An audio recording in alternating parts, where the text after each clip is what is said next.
And I'm going to show you my palette real quick that we're going to be using today. We're using a standard palette. And how I wanted to start off with this is the theme of this today really is talking about the idea of foreground, middle ground, background. And I wanted to show you something really quickly that I think you'll enjoy. This is a piece, and you're welcome to take a screenshot of this. I'm going to have this up for just a little bit. This is a piece that I did for one of my classes when I was teaching at my college, at my university and art school. And it's something that details out what we want to think about when we're painting on watercolor paper or any canvas, which is a 2D item. And here we've got two different views. This is, of course, portrait and landscape, and most of you know that because portrait, of course, means a vertical presentation, and landscape means a horizontal presentation. But within those, I have what I call kind of a 3D expression of the scene, which is foreground, middle ground, background. And this one also, foreground, middle ground, background. If you think about your paper instead of being a flat item, just a sheet, and you think about it in terms of a stage, that will really help you today because what we're going to be doing is we're painting a fairly compressed scene. So we've got a fountain and we have a person sitting on the fountain, but the whole foreground is going to be to relate to the painting as kind of the the most important part because that's where all the information and activity is going on. The middle ground we're going to designate as some of our colors, and the background is going to be very pale. So when you think about this, keep in mind that you're not painting just a flat painting today. You're painting something where you want to express the idea of distance and keep thinking of it as a stage that your painting is set on and your items are set on rather than a flat piece of paper. And I hope that makes sense to all of you. I think it's kind of fun. We will take one more look at this just real quickly. So in this particular piece, we've got the background is very, very pale. The middle ground is where most of our colors are, and the foreground is extremely dark. And that's what's going to set the tone for this whole piece. Let's take a look at what we've got. I'm going to do something very quickly, and this will show you exactly what I mean. I've got some separate brushes and some separate paint. And I'm going to be using a little bit of gouache here, just real quickly.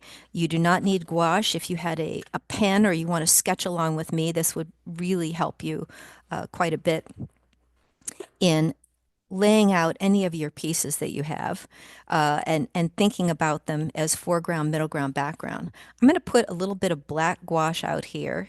I'm just going to show you what I mean by that foreground, middle ground, background. Now you can use a pen. You can use anything to do foreground, middle ground, background. But I've got my darkest dark, my mid-tone, and my lightest light. So I'm using a little bit of my white gouache that I have here. And we'll get rid of those. And I'm using some separate water. And you certainly don't have to do this. And don't worry, this is not going to be a long demo.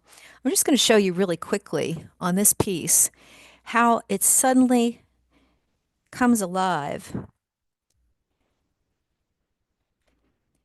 by actually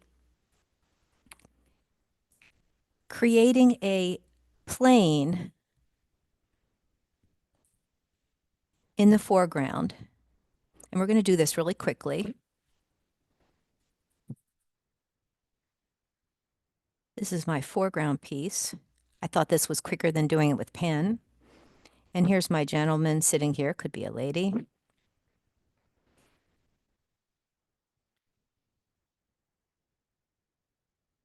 I like the fact that you can hop up on these fountains. They're not too tall. People sit here in Santo Spirito all the time. It's a very, very active part of Florence. Very wonderful piazza. Look at this.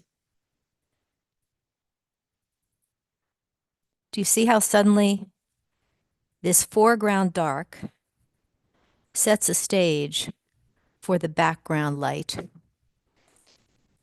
we're going to make this fountain so you can see it a little more easily. I would do this with a pen, as I said, but this is a little bit faster and you can get an idea very quickly. So what we're thinking about is the big shapes that are going to carry this painting. If the big shapes are correct, meaning the big planes, then the details are going to work really well.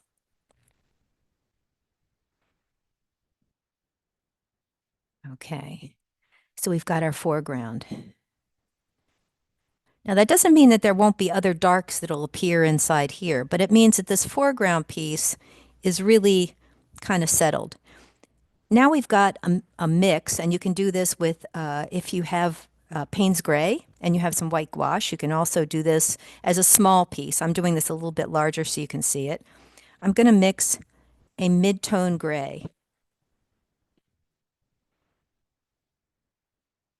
And that's half and half white, half black, mid-tone gray.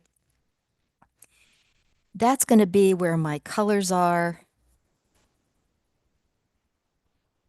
in the middle here. And this is going to include mid-tone gray. We're going to put a little bit in here. Just go up very quickly. I don't paint this fast when we're painting together, so don't worry. I just want to get this laid down for you. And we're thinking of these items as just big shapes.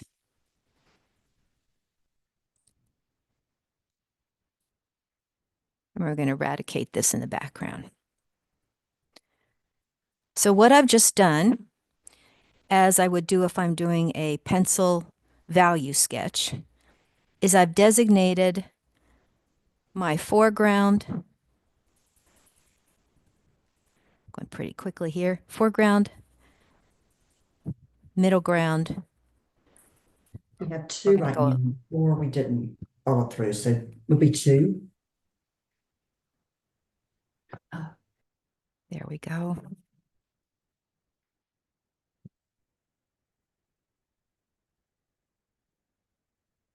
Okay. And we're going to put a little bit of gray on this one too. And that's the tip of Santo Spirito. So you can see pretty clearly now we have dark, medium, and light. Okay, just like a cooking show, I'm going to get rid of this pot of water and I'm going to get rid of these brushes that I'm not going to use again. But voila, there is our finished piece. So what I wanted to show you when you're looking at this piece is you really have the impression of the foreground dark, the middle ground, and you can see that there are variations in the gray here, so this is not all completely central gray. And this background is extremely light. And then the two things that are dark in this are the foreground dark here, which contains the figure, the fountain, and the foreground shadows, and then the tree coming in right up here. So I'll wait a minute while you take a screenshot of this, and I'll include this in our cluster afterwards and show you this particular piece. But this is a great way to think about the piece as we start to paint. Okay, everybody got that picture? Here we go. I have some soft brushes. These might be a little bit big. If you're painting a little bit larger, these are what I call my soft brushes.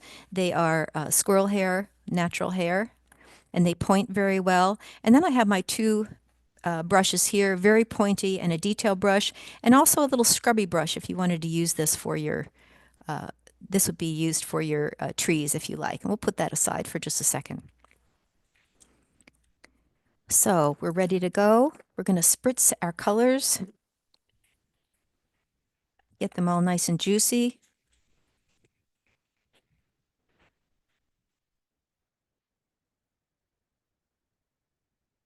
And I'm going to choose one of my brushes. I think this is a good size for what we've got, probably using this one and this one the most. So I have one pointy and two synthetic and one natural hair. So we're going to start with this. A little bit. We're going to start with the sky and a little bit of wraparound.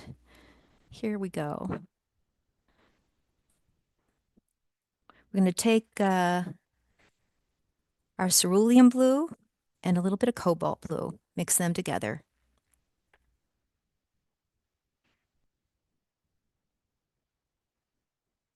Give yourself enough a little pot of paint here. Bring these together, and we're going to tip into one of your cool reds just ever so slightly.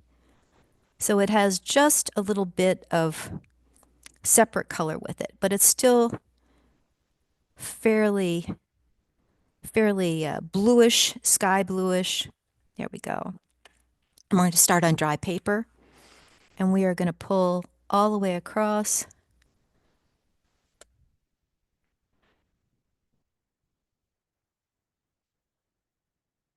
And then we're going to bring just water down.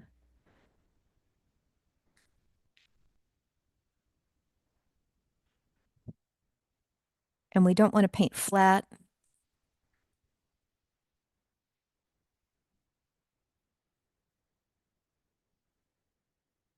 because we want the color to run this way just a little bit.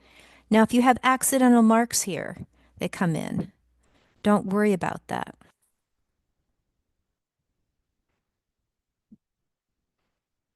We're going to pull that all the way down and pull it down here and pull it down to the top part of our tower.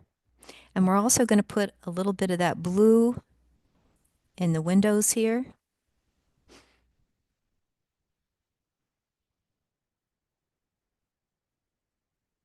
I'm going to pull right around. And if you run out of paint, just mix a little bit more cerulean blue and cobalt blue. And we're going to bring that all the way down at a diagonal. So we're going to also go around our church up there. Now it's looking a little bit flat, so we've got to be careful with that. And we're going to bring this up just a little bit here onto the trees. Now, a little trick I like to do that's kind of fun is when you have some of the, we're going to tamp our brush lightly. When you have some of this blue here, you can move a little bit of it across to designate areas where your shadows are going to be. Let's just take a look real quickly.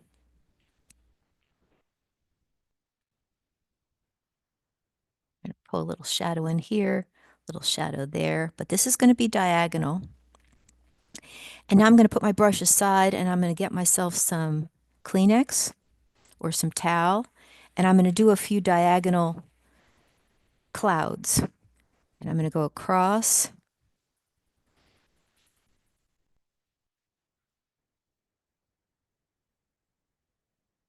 And I'm going to go across there. And maybe another across here. And pull out a little of that blue to give some variation in the sky.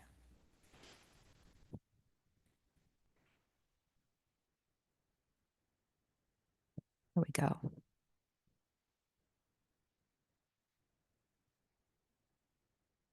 And we are going to, let me pull this up real quickly.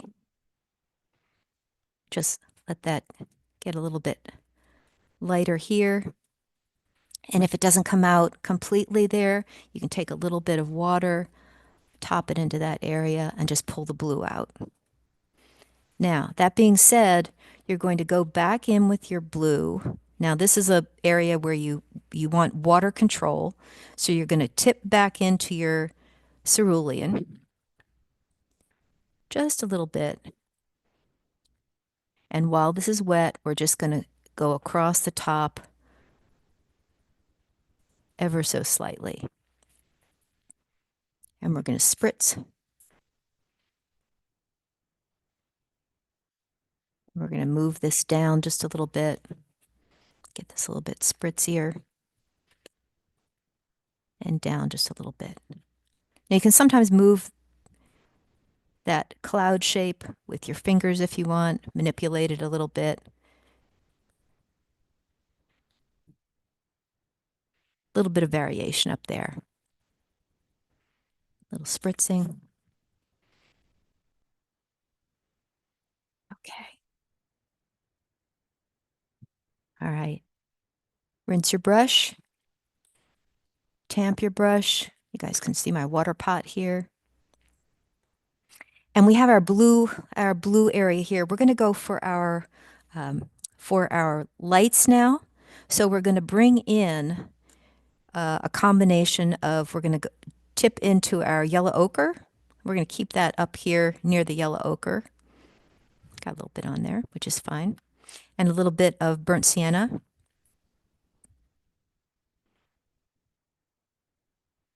And just the tiniest bit of cerulean blue.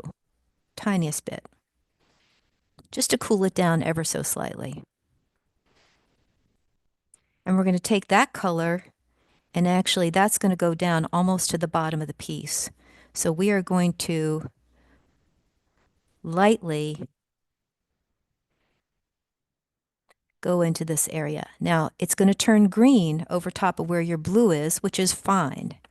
That's actually great for this. And we're bringing our yellow down. Now the color, because this is still damp, needs to be a little bit thicker than what it was here, so we don't get any cauliflowers or anything that's going to be a bloom. It can get a little bit lighter down here.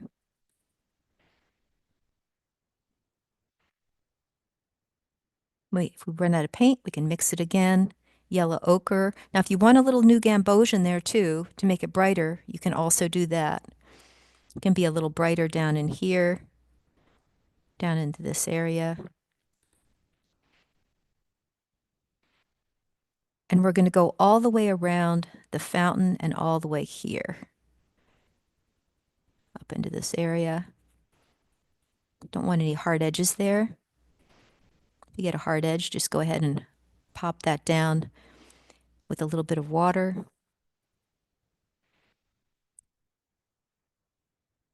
And we're going to go around one side of our fountain, not because we can't paint over it, but I want you to recognize where we are in the painting. And we're going to go ahead and put the yellow all over here, our kind of amber color.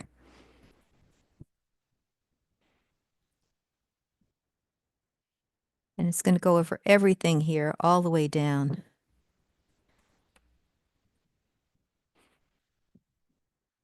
Now remembering that the colors are going to dry lighter. So we want to make sure that we have enough color on there.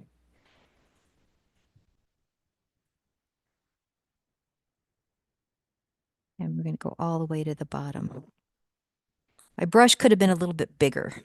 You want the biggest brush that you can have here. But remember that the first time you put your brush onto the paper, that's really what the paper is going to remember that at the end of the painting. So we've got, we're doing pretty well here. If you want a little bit brighter area, you can take some of the new gamboge and just drop it into here, because that's going to be the lightest area and it's going to be the sunshiny area in this piece. We want this to look like a glow.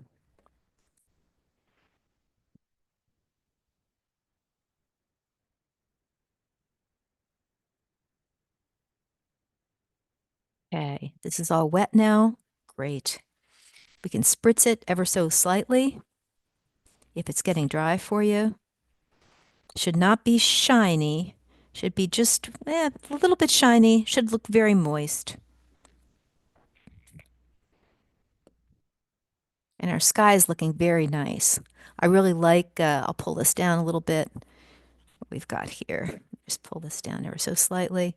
You can see on mine that I've got right up here, it looks like a little bit of clouds there. So it's a little bit of activity in the sky, which is really nice. Pull this up ever so slightly.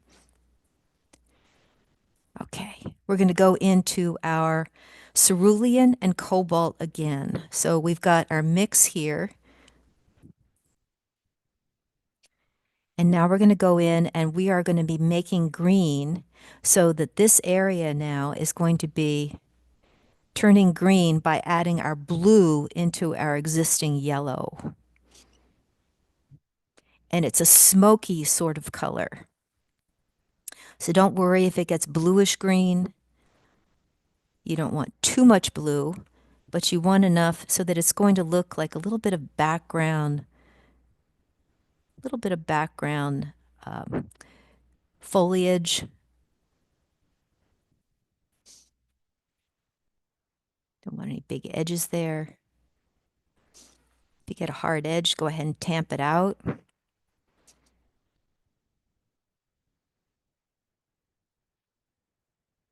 And in the first stages of watercolor painting, everything is, I know that this is probably, I would say, this is the time when most people get a little bit scared. And I want to tell you why not to get scared. This is the time when all good things happen on the watercolor paper. You are laying down the foundation of what are going to be your details afterwards. Now, this is going to go again at a diagonal. You want to keep this area very yellow. I'm going to bring a little bit of foliage here. That's going to get covered up by something else, so don't worry about that. And we can bring a little bit of foliage right there.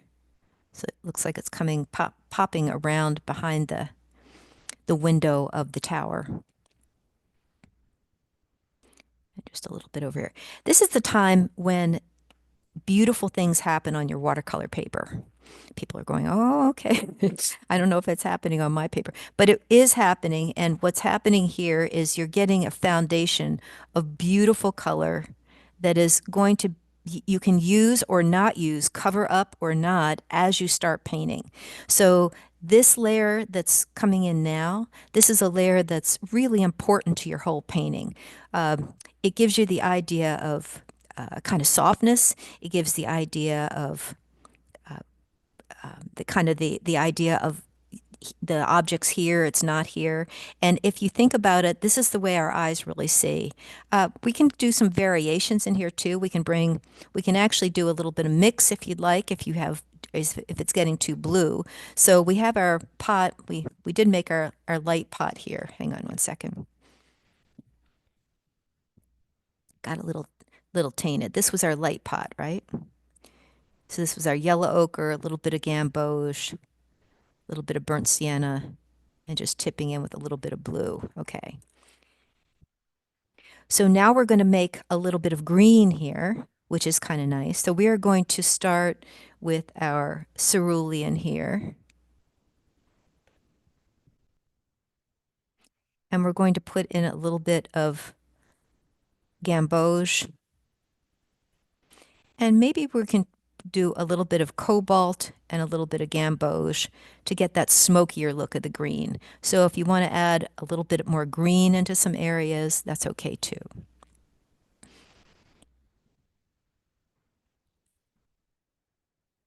And we want this fairly light.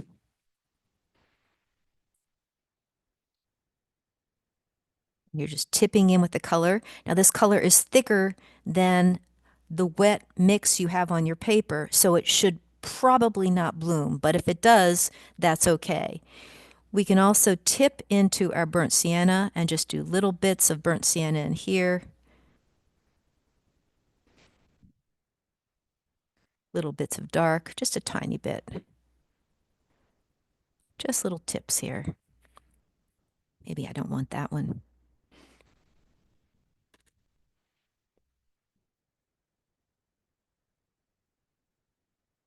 Okay. We are doing fine. And this can be spritzed ever so slightly. And if you want to, you can take your paper and just move it up a little bit. Let that color run ever so slightly. Get rid of any hard lines you might have in there. Okay. Now, a little trick for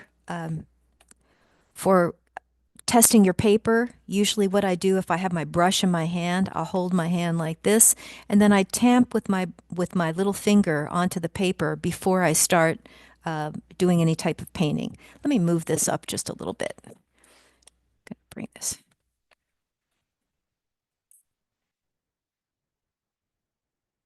That a little too much? Just for this section, I'm going to bring this up just a little bit higher. So now we've got this area is fairly dry here. I've got my sky has pretty much dried. We're going to go into my golden mix, and we're going to change brushes. We're going to go over to our synthetic brush, and we're going to take some of our burnt sienna and go ahead and mix that into our yellow puddle here. And then we're going to add a little bit, I think we'll add a little bit of cerulean to knock it back slightly, and a little bit of cobalt.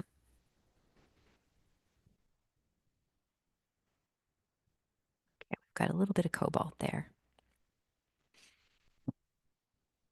And now we're going to go in here into our tower, and we're going to start, this is wet here, so just be careful with this.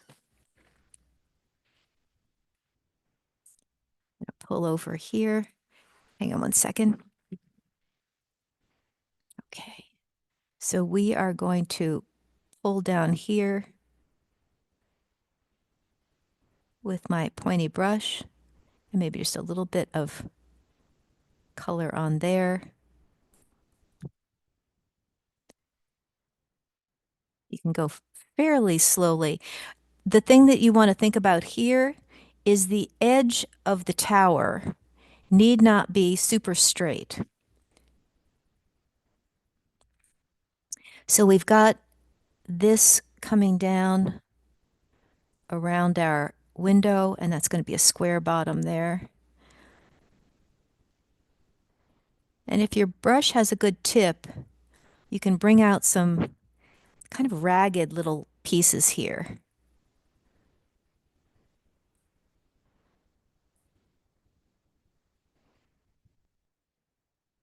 And pull down. And that's the edge of where our balcony is.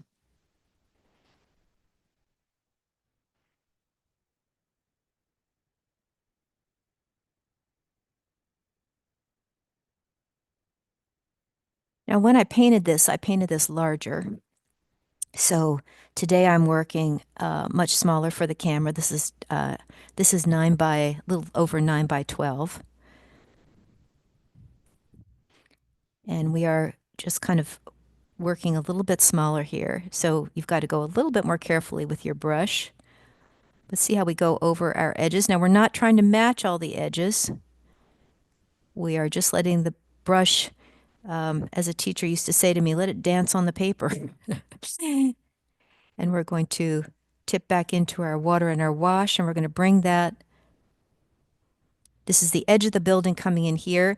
And Italian buildings all have wonderful, wonderful chimneys on top and other features that are really fun. So we have little bits, little things on top of here, not quite sure what they are. Not that important to designate them. You want a suggestion. You want a suggestion here. And we're going to pull some of those windows down just lightly. There's going to be windows here. We're going to pull them down with the side of the brush. So you're pulling with the side of the brush on the tip. I'm just going to pull that down just a little bit because those windows are coming in diagonally. You're still keeping this area very yellow in here. This area is going to stay very golden. And we can actually, if we like, we can designate a few of the windows that are here on the left-hand side. Now, it looks like I have 4. I have one where my flag is. So I'm just going to put a little bit of color here to remind myself where my windows are. Just some fun little sideways shapes, nothing more.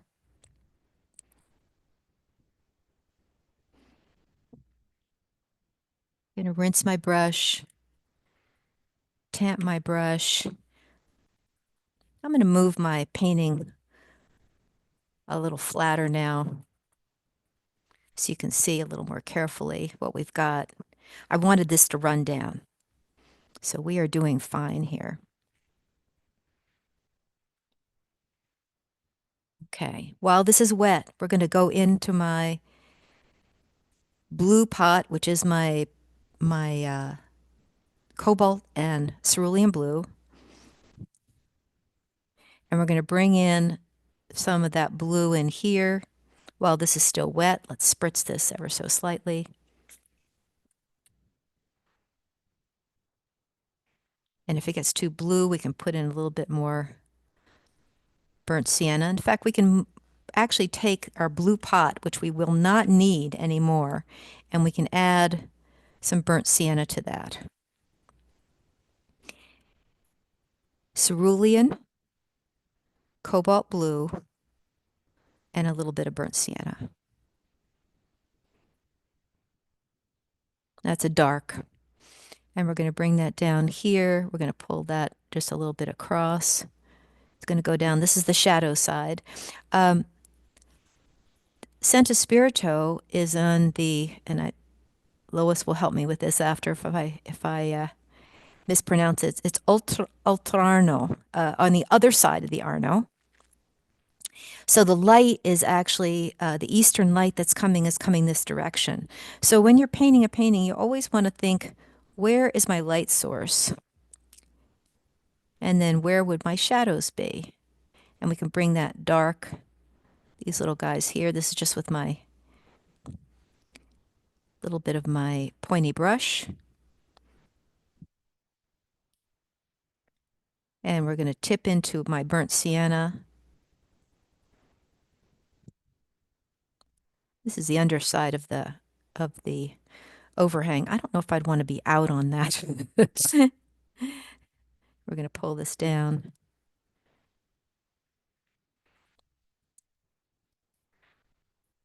Maybe chipping into here and getting this a little bit darker.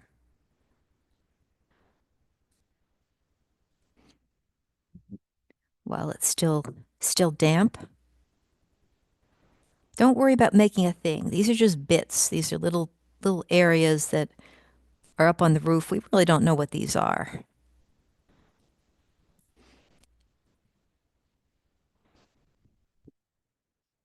Sometimes you'll see me put my finger into a mix, and I'm just tipping. I sometimes will take a Kleenex and kind of pop down on something, but it kind of moves that paint ever so slightly. Got a little bit. I'm going to take my Kleenex and just tamp out a little bit of that there. Tamp out a little bit on the side. Okay. So it's going to dry with a little bit of a bluish cast to it.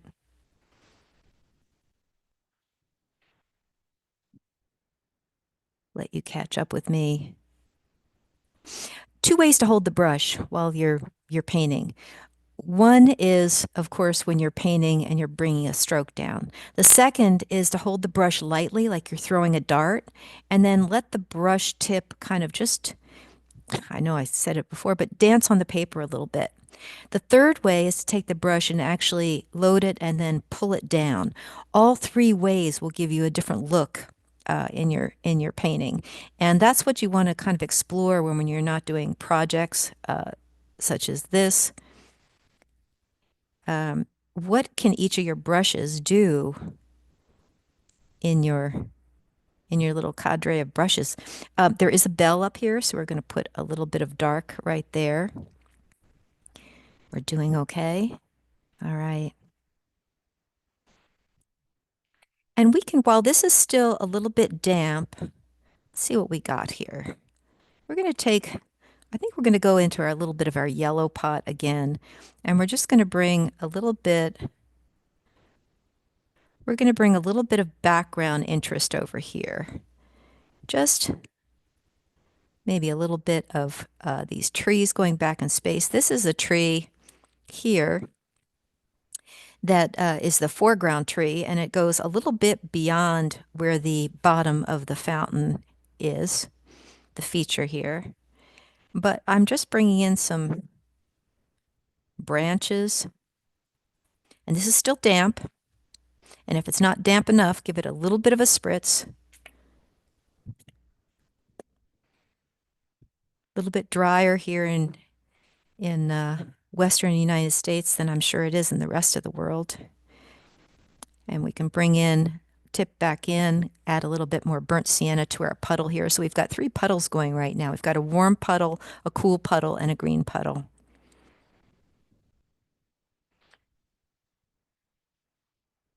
And we're going to connect this a little bit to the side here. Now these little marks I'm making are pretty much going to go away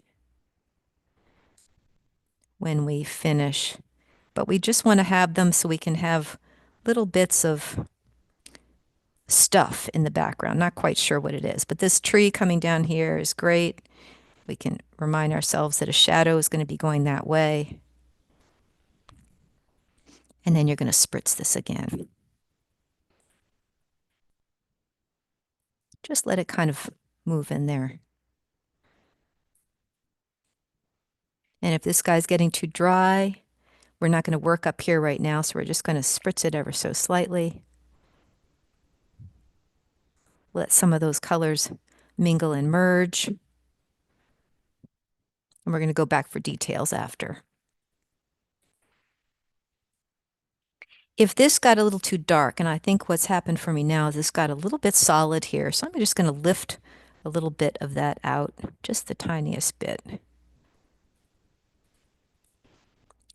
So it looks as there's a bit of a variation on that tower. That's better.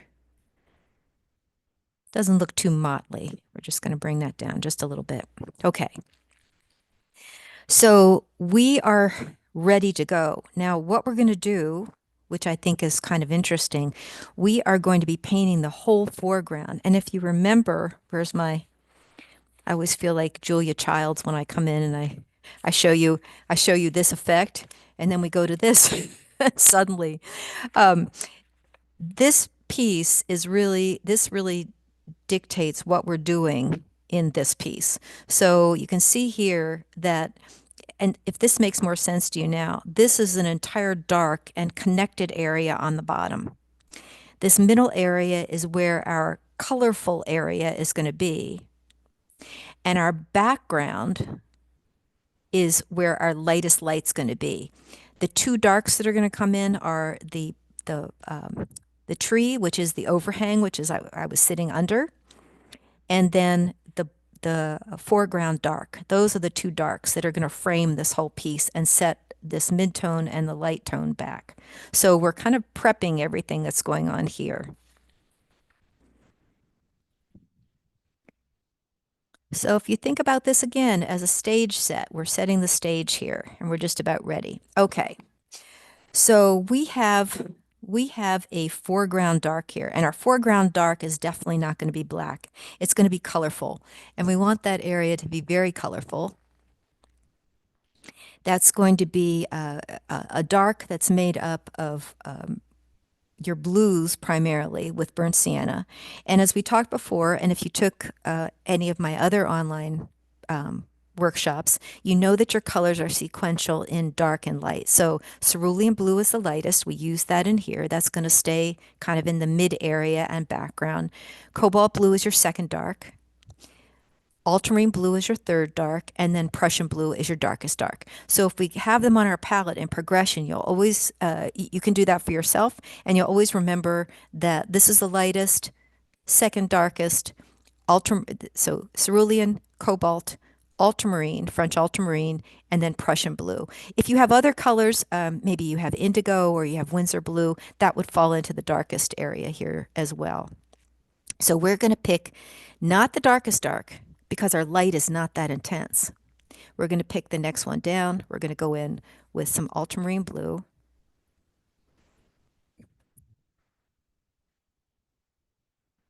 Pull this over just a little bit.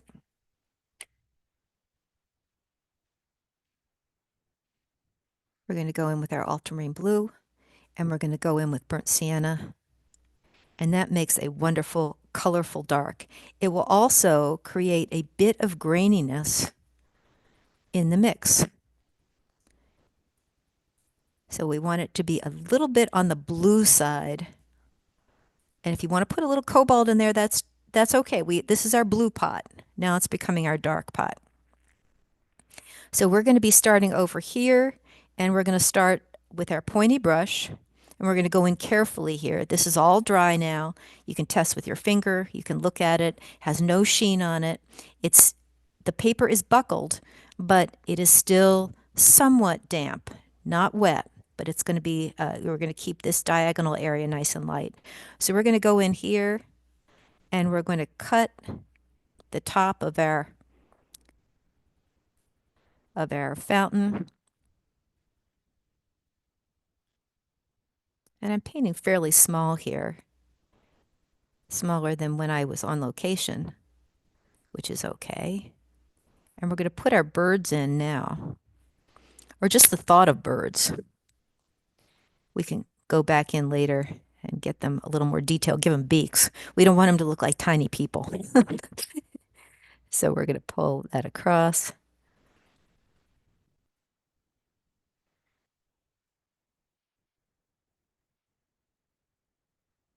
And this is where you want to be a little careful because you want to cut that edge, pull that down. You're pulling down the color, working from top to bottom. If it gets inexact, don't worry about it. That's what you want it to look like. Now, as we pull this, now that's the top part of the fountain, and that's the little underside of the fountain. Okay. Now this is a kind of a way the fountain looks from where I was sitting. So I'm at a level below this character that's sitting on the fountain. This area of the fountain goes up and this area goes slightly down. This was right in front of me. So I'm going to pull down here and this line is going to go slightly up and this line is going to go slightly down. So it appears that this fountain has facets to it. It's not rounded and it does have some overhang here, which is nice. I can pull with the side of my brush.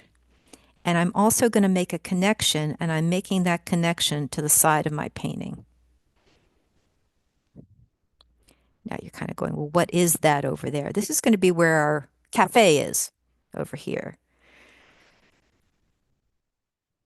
And we have a connection to the side. Let it go off the paper over there. And then this area here is going to come down.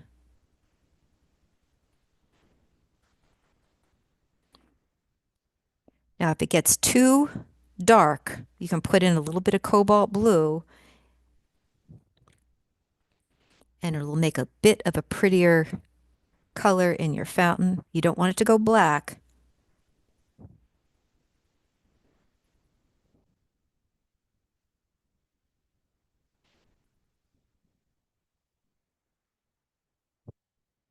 But don't worry about little pieces here because that looks nice.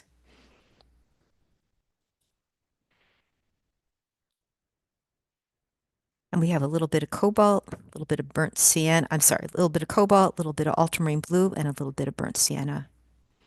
Start with a little more cobalt now. Okay.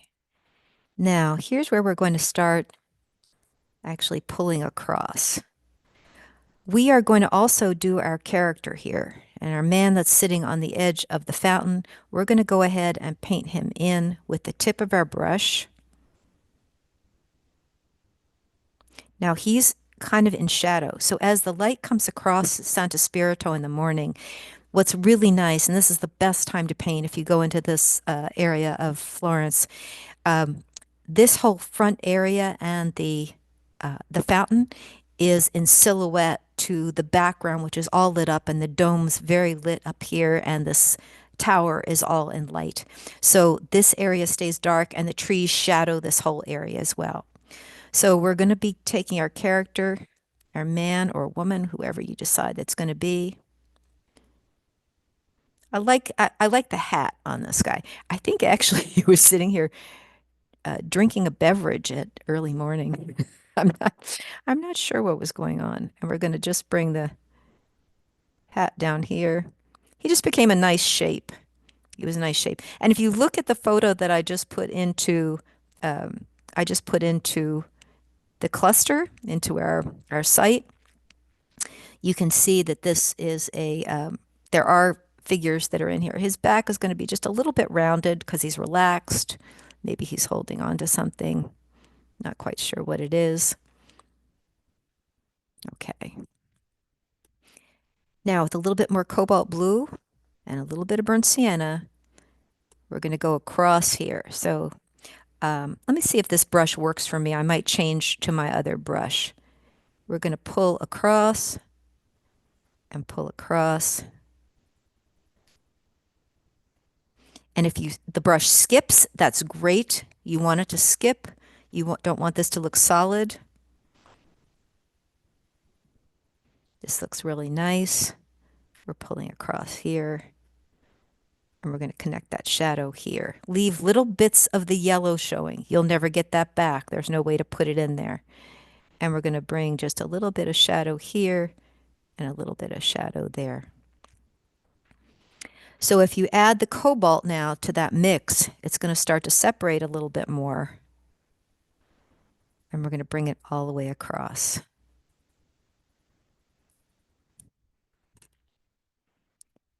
And go ahead and get it a little bit wetter down at the bottom. I love areas that skip like this. You want that to happen in your painting. You don't want to control the watercolor. One of the reasons I got into watercolor is because I have a background as well in ceramics, and ceramics is one of those areas that you have to let the clay do what it wants to do. And watercolor is very similar.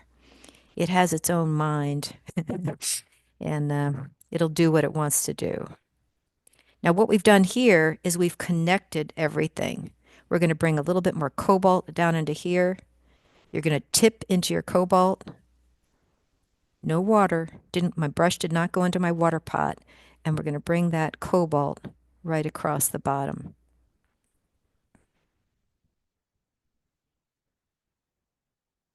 Now, if that gets too bright, go ahead and tip into your burnt sienna and lay that burnt sienna into the wet cobalt. It will give a different effect than mixing it on your palette. See how it gets a little bit of a glow? I don't know if you can see that on camera, but it's getting a little bit of a glow here.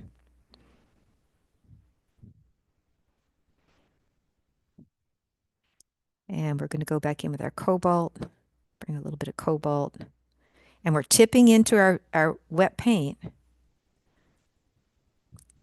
And we're also going to look here and see if we have any areas that we want to improve on or pull some color out of on my fountain.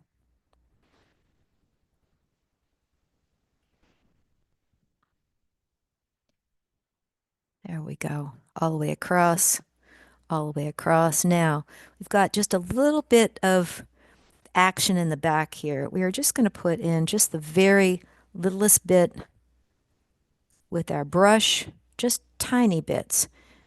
These are the shadows of the trees that are coming in the background.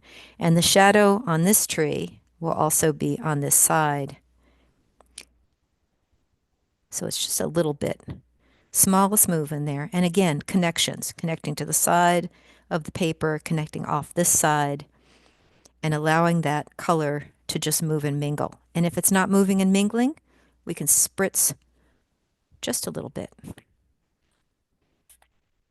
But when you add water, remember your color is going to sink more into your paper. So you just want to be a little careful of that. Let's see, we're going to spritz something here just real quickly where those trees were.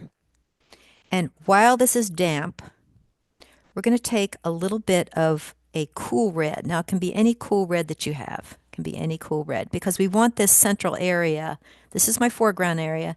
This is my midground area. This is my lighter area in the back. We want this area now to act as a, this is kind of the second part of the stage. This is foreground where everything happens in silhouette. This is where my colors are. We're going to put a little bit of cool red, tiniest bit of cool red on a dirty brush. Dirty brush, did not rinse my brush.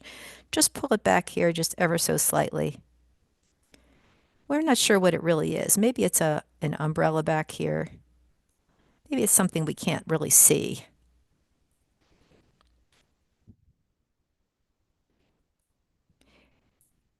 I want to remind you that the only place that's going to be red, very red, in the end is going to be my man's shirt, my character's shirt.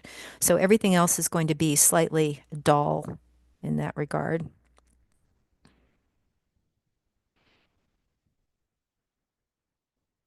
Okay, got just a little bit of color there.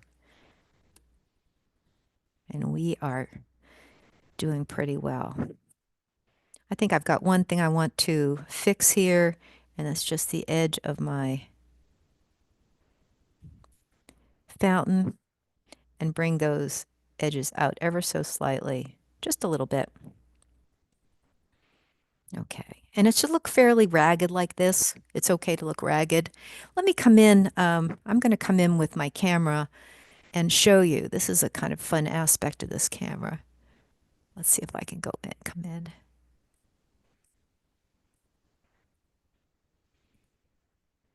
Okay, pull this over just a little bit. I'll show you. Okay, there you go. See the way my guy looks here? This is really important. And then it does look a little lighter on the right side, but it really is, you want it to have that kind of hit and miss sort of look and not be, you don't want this to look like a cutout of a upside down triangle. You want it to have a little bit of a natural feel. Okay, we are going to go back out. There we go. It's one of the nice things about this particular camera. We can come in. It's a 40 times zoom. Okay. And we have some pretty color going on here. Let's make sure we love our color down here. We may go in for a second time. Okay. Hope everybody's doing well. Now we've got some color we're going to be putting into the background. We're going to rinse our brush. We're going to tamp our brush. Rinse it well. Tamp it because we're changing over to a warm color now. We are going to put our dome in because right now it just looks kind of a little bit silly, and I've lost my drawing on the top, but I'll show you how that's going to push in. The dome of Santo Spirito is a burnt sienna color, which is very typical of Italian architecture and buildings. So we're going to take our warm puddle and we are going to make it a little bit warmer, and we're going to add a tiny bit of, if you have orange, or you have a little tiny bit of cad red, cad orange or cad red, either one, or pyrrole orange, you can add that into there because you want this to be a little bit brighter, just a little bit brighter. It's not going to be dull like this one. It's going to be a little bit brighter. And here's where I want you to practice a bit, also in your studios, maybe after. You're going to try to do this in one go. So we are going to start at one side of the dome and we're going to go across, and you're going to make that edge with the side of your brush. So we are going to go here and go across and then go in here. See how fresh that looks? We're going to pull that out ever so slightly here. We're not going to go back except to dot some color in there. So that was with one go. And don't worry if it goes over on the blue, that's okay. It'll look like a little bit of variation. We are also going to put in the little top knot here, and that's with the point of my brush, and that's a little bit of this little cap that's on there. I think mine got a little juicy on that side. But our sky is dry, so it can't be a problem. And there's a little round guy on top here, and we're going to put in just a little bit of color on there. We're going to come back to that later. Okay, now this is wet. We're going to take a little bit of burnt sienna, and it's going to go right on here. And a little bit of cerulean blue, tiny bit, and it's going to go right in here. Tip into the cerulean blue ever so lightly, and just bring that across.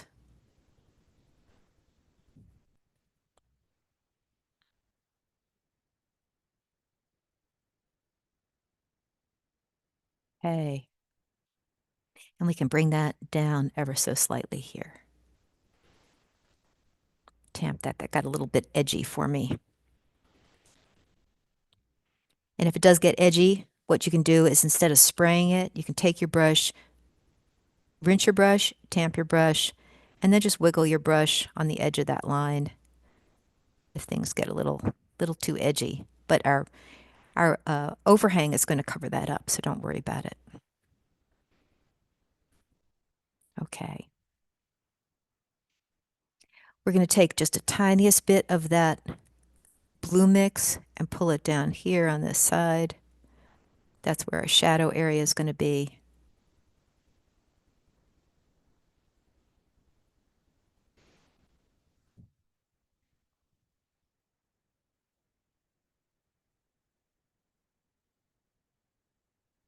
Okay, we're doing great.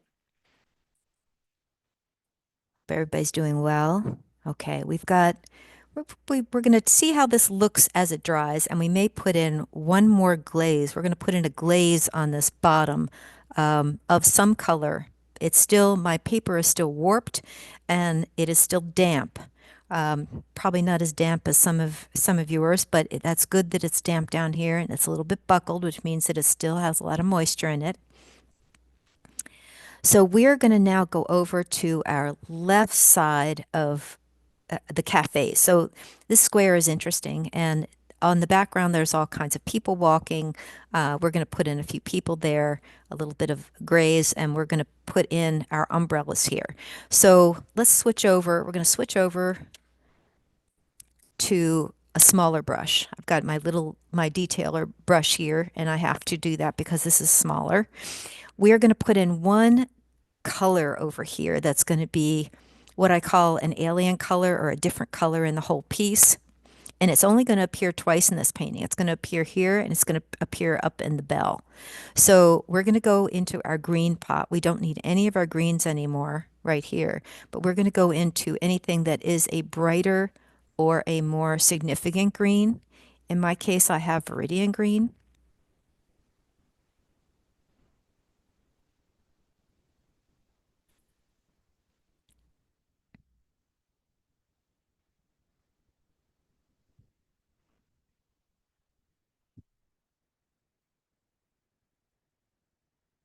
And that's pretty bright.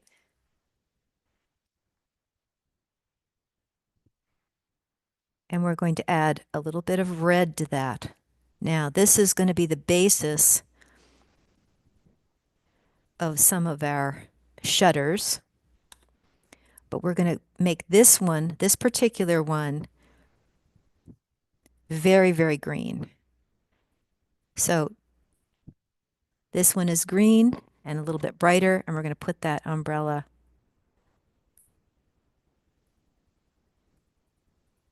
right in here.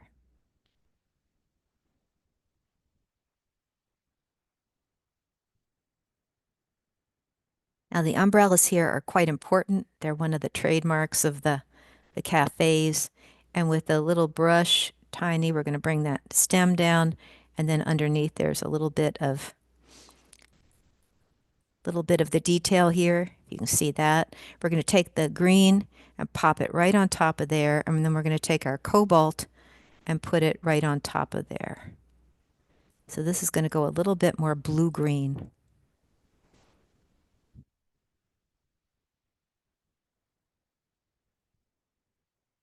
Okay. Now we're actually, I don't think, going to be using this pot anymore. I'm not sure. I don't want to mess with this, so I think we're going to mix something separate here. So in this little separate area, we're going to take a little bit of our carmine or quinacridone rose or any of the cool reds, and we're going to tip a little bit of cadmium into it, but it's going to be a cool red. Could be alizarin crimson, but I like things like carmine, quinacridone rose, permanent rose, because they have a little bit of a violet color to them. And we're going to make our other umbrella, which is going off the page here. Now, the red and green next to each other should do a little bit of a kind of a a sing along with each other because they're opposite colors.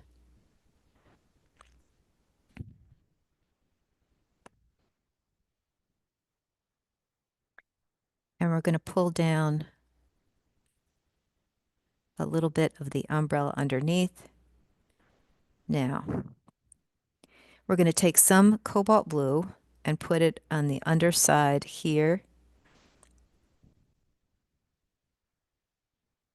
And we're going to take a little bit of that cobalt blue and put it on the underside of our wet greenish umbrella. Now going back into our shadow pot, which is over here, which is our burnt sienna, cobalt, and ultramarine blue. We're going to make it a little more cobalt blue. And we're going to put in some of our characters that are over here. So we have one person in the foreground. We're going to put in some characters here. Now they're underneath the umbrella. They are just some shapes.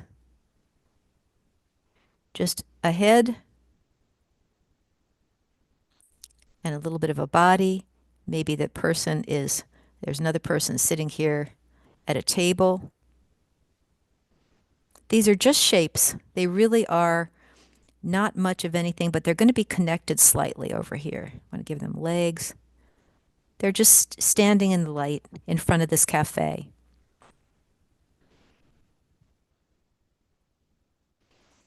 And we also have a doorway that's behind this umbrella.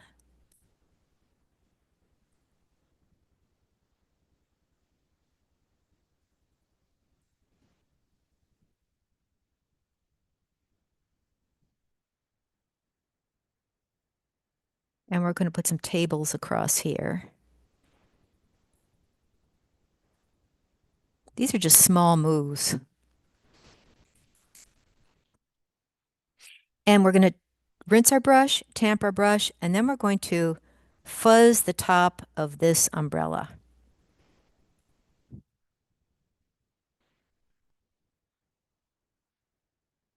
And we're going to fuzz this one ever so slightly. And because that's dry underneath, this is going to look like a little bit of color, but it's not going to be anything too important. Okay? Just right in here.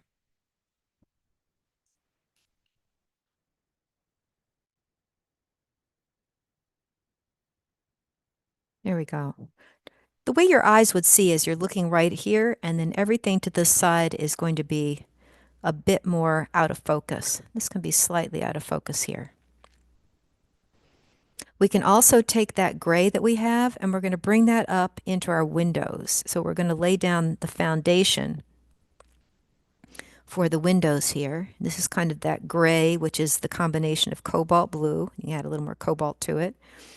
And this is going to be fairly light. Don't want to treat every window the same. And we're also going to do a little trick here. We're going to bring that gray, which is a lighter gray. I think mine got a little dark. We're going to bring that down. This is where my flag is.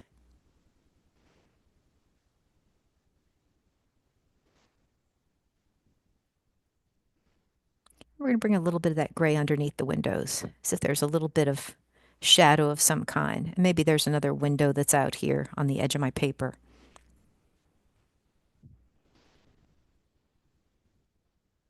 So we're just going to bring that flag shape there. Now we can also bring in a few, if that's on your brush, we're going to bring in a few sideways moves here, just a little bit.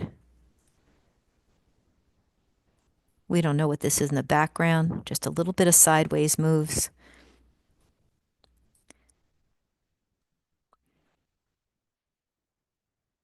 Nothing too dark, just shapes in the background.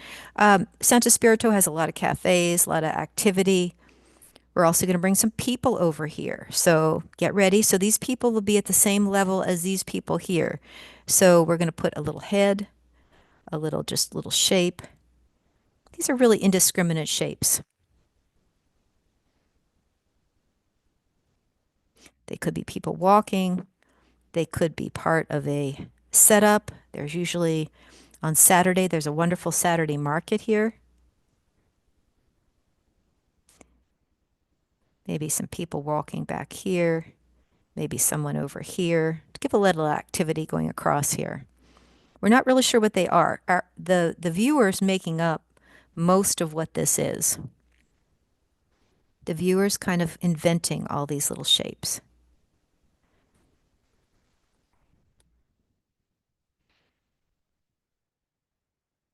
Okay.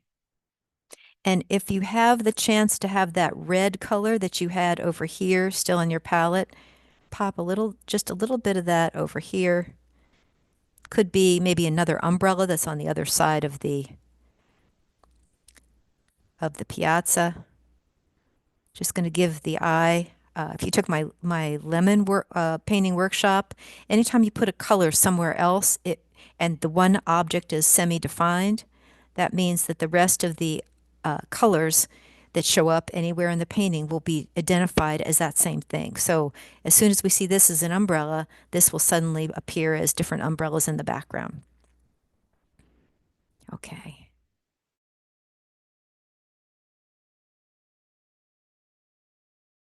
Here.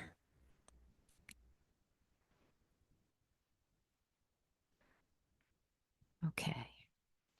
So we're going to go back in. We have something we need to do here in the foreground, and we are going to bring this in as, again, the foreground dark, and we're going to start a little bit into our detailing. Let's see what we've got here. This now is drying fairly well. It's still buckled, so it's still a little bit wet, but we're going to switch back to our softest brush. That was our one that was your squirrel brush, or your soft mop brush. If you're painting big, oops, if you're painting big, it could be this brush. This is a wonderful brush. Nice and soft. It's going to have that soft, here, I'll just wet it for you so you can see it. It's very soft but points well. Very soft but points well. I'm going to go for the one that's a little bit smaller because it's this other one's a little too big for the size of this painting. And I'm going to go into now cobalt blue. And I'm just going to run that on the edge of my mix over here. And I'm going to add a little bit of cerulean to it, just a tiny bit. And we're going to bring in, I think I'm going to make that just, I don't know if I was going to make it a little more violet, absolute tip of burnt sienna. So burnt sienna is acting as a red, cobalt blue, little tip of burnt sienna, not like our dark mix here, just a little bit. And we're going to go across here at the bottom again. So we have an identifiable color, a little bit of a blue, a little bit here. Now, stop what you're doing and just watch for a second. We're going to pull these guys down.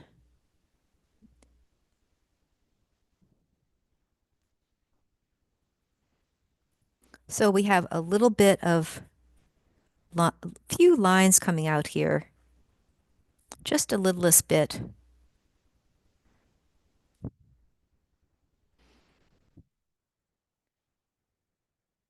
And we're going to make sure that that blue looks really nice in here and it looks really shadowy. And then we're going to take a little bit more of our burnt sienna and put it down here into the foreground. So this looks like a really saturated dark. Okay, and that's it for our foreground. We have one more thing we're going to do as far as detail. So we're going to go back into our puddle and we're switching brushes. So we just did that nice big wash at the bottom. We're going back to our pointy brush. Give you a little time to do that. And we're going to pull out with a damp brush, we're going to pull out a little bit of our lines here.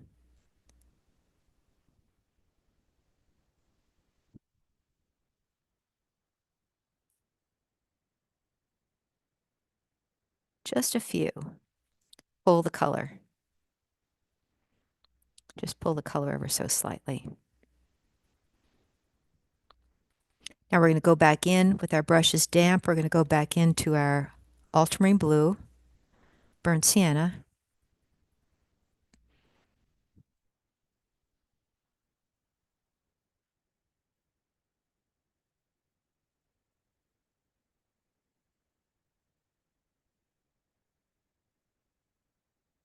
And we're going to make it dark. And we're going to do a little bit of detailing in this area before we leave it. So we're going to go with our ultramarine, and that's going to be the heaviest one. And we're going to make this pretty thick. So ultramarine blue, burnt sienna, and we're making it thick now, not washy like when we did our little grays back here. And we're going to do some detailing. So you can do this with your small brush. You can do it with the point of your larger brush, whichever you like. So you have your dark mix and it's thick. If we were talking about this in terms of content, we did tea in the background, coffee and milk in this area. And then this is really, now this is cream. This is cream down in here.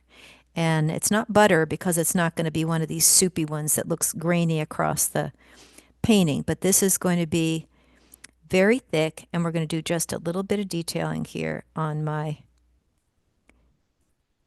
fountain. Just the littlest bit.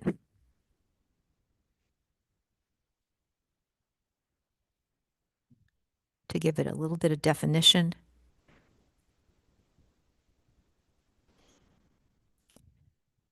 And bring in that real dark here on the side.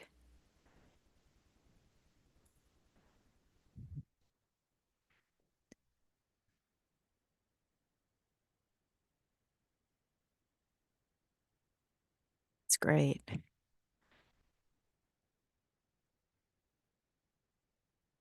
And a little bit underneath here. That's really it. That's really it. While you have that dark on your brush, and if this area is dry, so go ahead and check with your finger, make sure this is dry.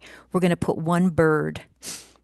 And that bird is going to be the kind of the foreground shape that's going to have a little bit of shadow under it. So he's going to be super dark. He's the cream quality, okay? And the little bird is going to go right in the foreground here. He's going to go with his little head over top of here. I like doing these birds. These birds usually when I'm painting, they come up and want to see what I'm doing. And a little bit of tail here. Now the birds, we don't want to make it look like a velociraptor.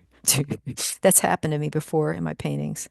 If the bird doesn't go well the first time, you can always take him out and do it again. Now we have our little bird here, and there's going to be a shadow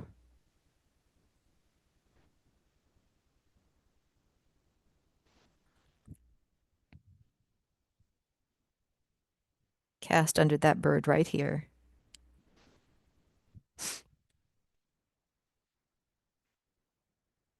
He's a little bit big, but we can cut him down when we do a little bit of detailing there. So here's my little bird that's right here. Now, if you have that dark on your brush and your brush is still pointy, you can modify just the tiniest bit of these birds here if you want. There's a couple birds here. There could be another one over here. I think I forgot this bird over here. One little bird over there looking at our guy. We're going to have some birds flying in. Okay. We're doing great. Okay. Now we're going to get rid of now we're back. We're into the home stretch here. We are at about an hour and 20 minutes. We're doing pretty well.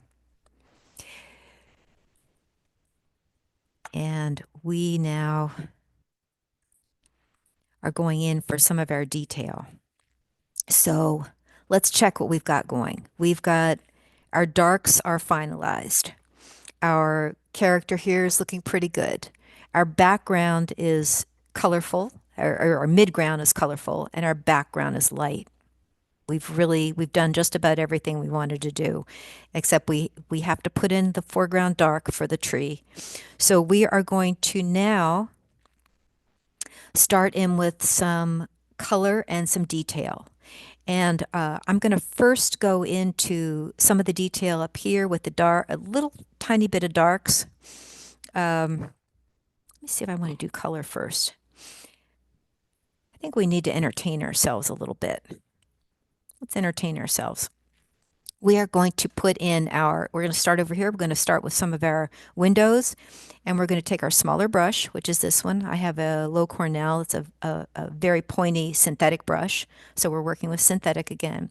And we're going to go into our green pot here. And we're going to add a little bit more red to that green pot because this is the color of Italian shutters.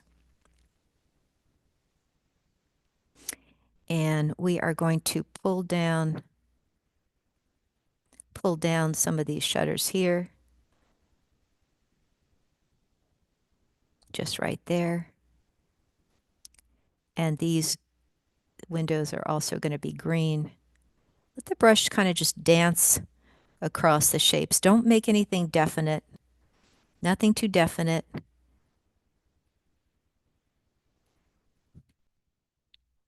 Just really a scrubby sort of, so it looks kind of accidental in here. They're a little bit greenish. If they get ungreen, put a little bit more green into it. Your Viridian, I have Viridian, you might have Windsor. Okay. And we are going to rinse our brush, tamp our brush, and we're just going to scoot across the bottom here of these windows and let some of that gray-green just look just a little bit soft. Bottom here. Just fuzz that ever so slightly. Okay. We're going to do two things here before we go back to any dark detail on the whole piece on this side. We are going to now put our color on our flag. And if you stick with me after this demo, I'm going to show you airborne details. We're going to do flags and birds and laundry as a separate unit. But now I've got this gray here and you're wondering which flag it is. So we are going to make the Italian flag, and we are going to go into pure green, any one of our greens, and we're going to try to get it. My green isn't very particularly wet today. Somehow it dried up quite a bit.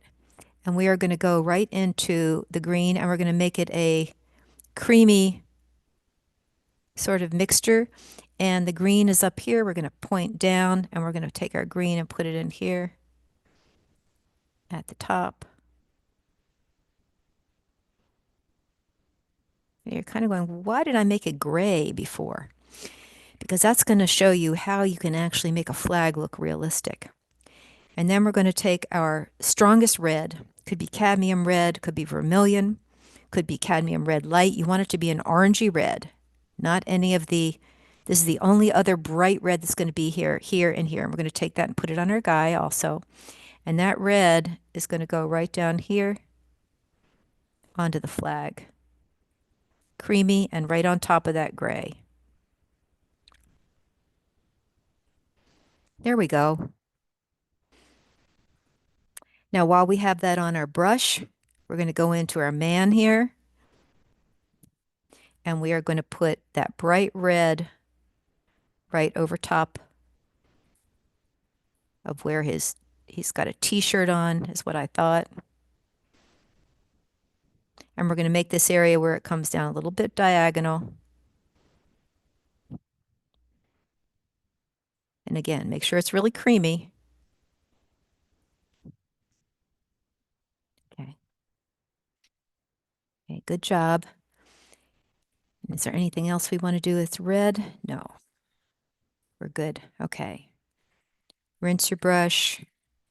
Tamp your brush. I'm tamping it on a little bit of a Kleenex I have here. And we're going to go into our solid, soft cobalt blue, and we're going to bring his pants in here. It's just a little bit creamy, not too thick, because we just want the hint of blue on here. And so we want to make this character look fairly realistic. One of the things I like to do, and the reason we didn't do this when it was wet is because he's too small to do this. We're actually just doing a little bit of detail. I like putting a little bit of orange, all skin tones, light, medium, dark, have a bit of orange in them. And we're going to just put a little bit of highlight on the front of this guy and on the front of his arms. Just drag it over. Now this is where you can use it as cream or butter. We're just dragging that over. So now he's starting to come alive.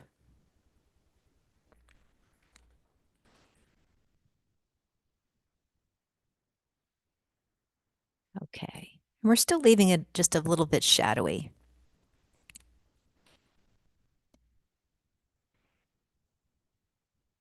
All right, we are ready for our details. We're at a good time now. Things have kind of dried. My paper's settled down. Things are getting a little bit more, nothing that I put on that's dark is going to move, which is good. My sky is dry. Everything's dry here. We still got our puddle here. We've got our puddle here. We've got our warm and our green. We've got a little red here, which we actually don't need much anymore. But we are now going to go, we're going to go into our details. So we're going to take cobalt, ultramarine blue, and a little bit of burnt sienna. And this is going to be our dark. And this is our puddle that we've been working on. One of the things you want to do with your watercolors in general is try not to keep mixing and then wiping your palette. These colors can stay on here. When I'm done with this painting, what I'll do is I'll close this, let this dry, close it up. And then if I need to go back and do any enhancement to this particular painting, I have my colors already mixed. And then the other thing is this is all wonderful color. You don't want to start throwing this out. This is great stuff. So you may keep your dark, I start with a clean palette, just particularly for all of you, but you may want to keep your colors on here and keep your dark pot right here because that's a lot of good watercolor paint that's right there. All right, we are going to now go into a little bit of detail. And let me see if I can move a little closer here. We're going to go on the being careful with this. We're going to start on this side because I don't want to go across here. We're going to start on here. We're going to go a little bit underneath here, skippy sort of edge, nothing too defined. And then a little bit of dark over here. That was a little too dark.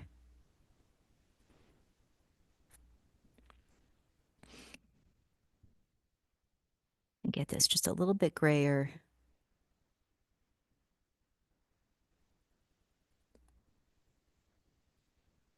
Under there.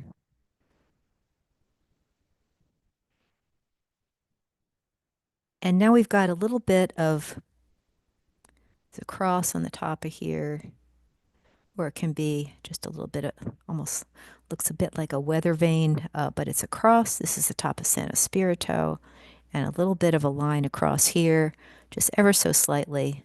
Drag it with your finger maybe, and maybe a little bit here. So we have just a little bit of detail there. Okay. This is getting dry down here. We're going to work in here just ever so slightly. We're going to put the same thing on this side. We're going to go over here. Let me move this down ever so slightly so you can see.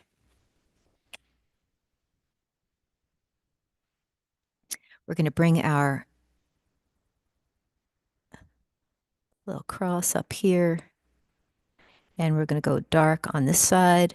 And we're going to go just a little bit darker over here.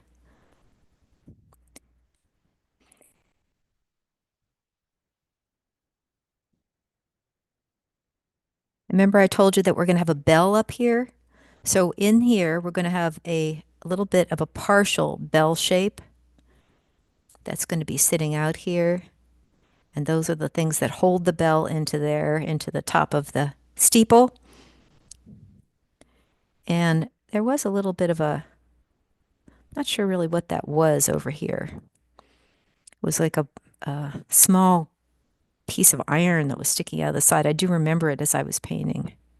And we're going to bring that out just a little bit here and bring that dark just a little bit under here at a bit of an angle so it looks more realistic, and maybe a little bit of a buttress there and a little bit more shadow under here. Now these are your detail layers. And then down here, don't get too precise with them. Just let your brush kind of dance around a little bit here. You're just showing off some of these little shapes here. And then we're going to put a little bit of dark here and a little bit of a dark window.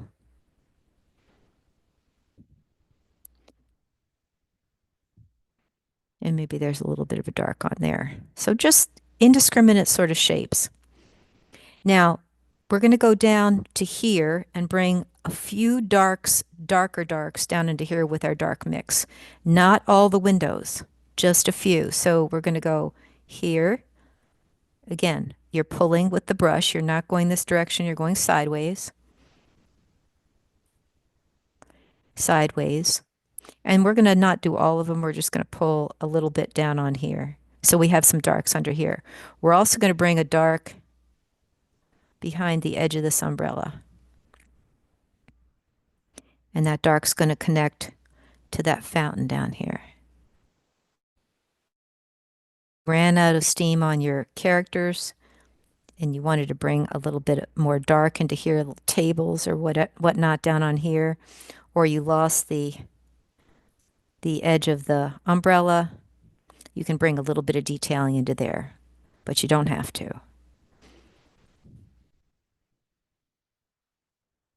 And we're just going to pull a little bit down here, a little bit of combination there. Okay.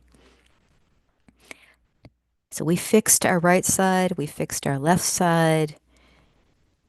I think we're doing pretty well here. And this, I think we'll bring just a little bit more dark down into there. Okay. And we're also going to put in, while we have the dark on our brush, we're going to put in connection to the building, the flag.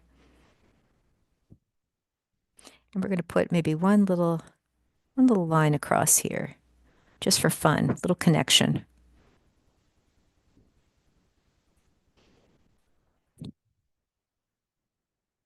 I think we're doing pretty well. Let me see where we got this coming across here.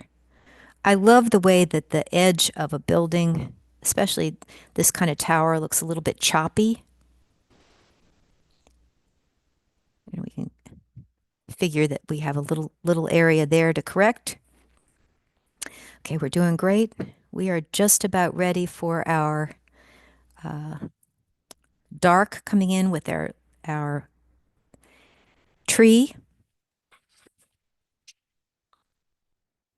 And then we're going to go in with a little bit of detail and a little bit of highlights.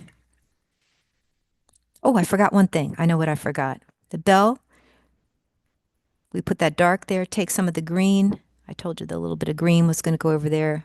That's a little bit of green over top of the bell. Just let that sit on top of there while it's still wet. It's going to read as a copper or brass bell that's up there. And if you're also, you want to check here, if your umbrella got too light, you can bring that green down. Remember, we have green in 3 places. We have green, green, and green up here. And of course, our green's over here. You can bring our umbrella just a little bit greener.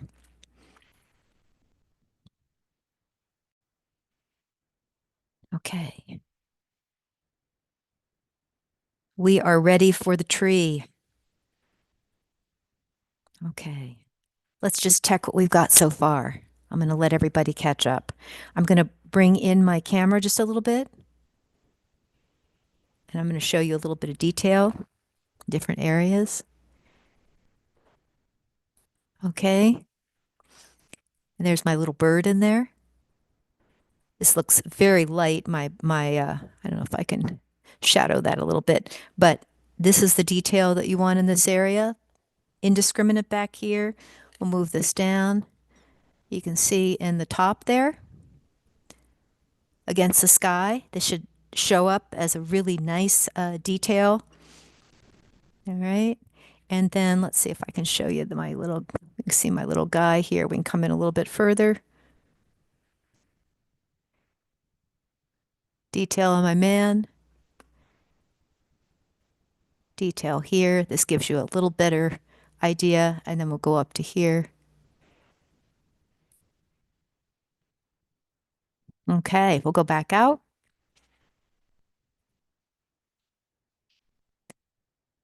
Okay. Let the camera readjust. There it goes. Okay. We are ready for uh, our tree up here. And we are going to go back in.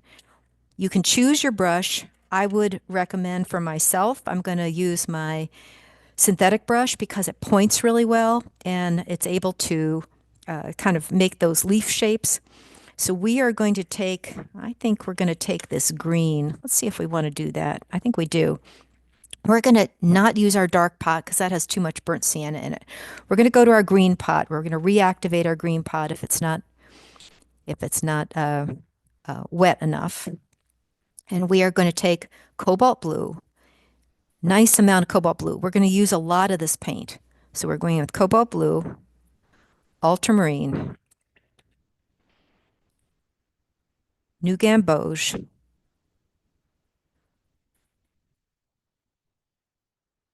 quite a bit of ultramarine blue, and a little bit of burnt sienna. Now it's going to look like this pot, but this pot got too black. So I want this pot to have a tint of green.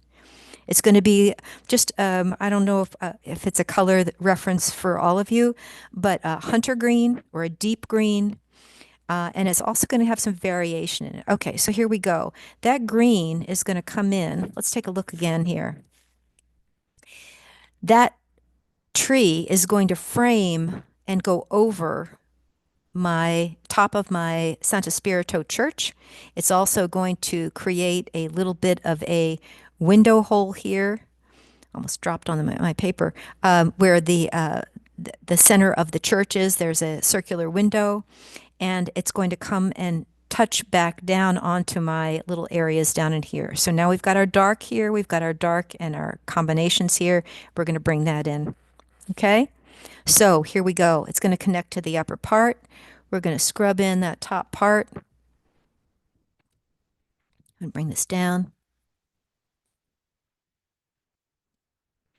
Okay, and I'm holding my brush straight up as if I were going to throw a dart. I don't know how many of you throw darts. And we're going to keep our sky holes.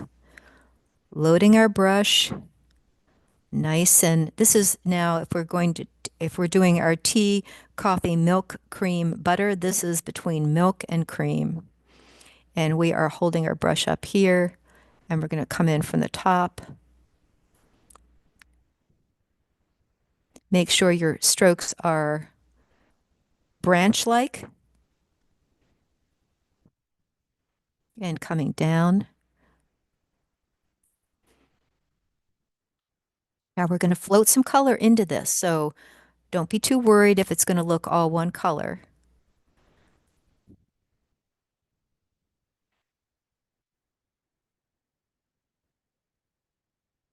And we're going to go over top of here. Remember how I told you that some of these things in the background really didn't matter when we put down our first level of painting? If you thought, oh wow, I made a mistake. And avoid this area right here. We're going to do one thing to make ourselves remember where it is. Right here, and you probably saw that on your drawing, is a little half moon of dark. And that is the half moon of the church itself.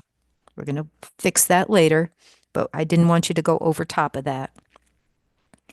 So we're going to come down here, and we're kind of going to avoid the top of this, not excessively. We want a few of these leaves. We don't want the leaves to stop exactly where the dome begins, but we want one of these branches. This tree has branches that are coming down and shading this whole area.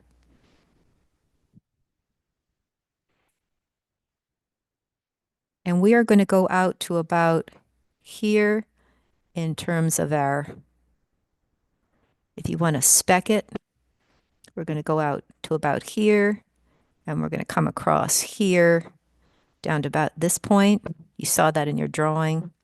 And then we are also going to come over the edge. Remember I said this was looking a little messy here? Don't worry, this is where our leaves are going to go. We're going to come over here. So things that you thought might be a mistake in your painting actually are accidental, beautiful things that make the eye think that, got to mix a little bit more here, a little gamboge, ultramarine, make the eye think that there is some accidental shape here and a little bit of burnt sienna. So French ultramarine or cobalt in there, a little bit of gamboge or a warm yellow and a tiny bit of our burnt sienna. That gives you what I call a really sort of dark hunter green. And we're going to bring our dark here. Now that upper section is where it's fairly dark because that's where the tree, we don't want to paint out all the sky holes, but the tree is going to be fairly dark up in there. And you can also take your brush and kind of scrub it.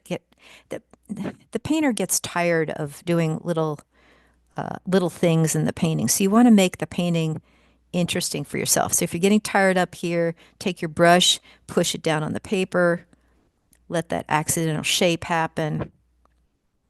We're going to bring another part of the leaves across here.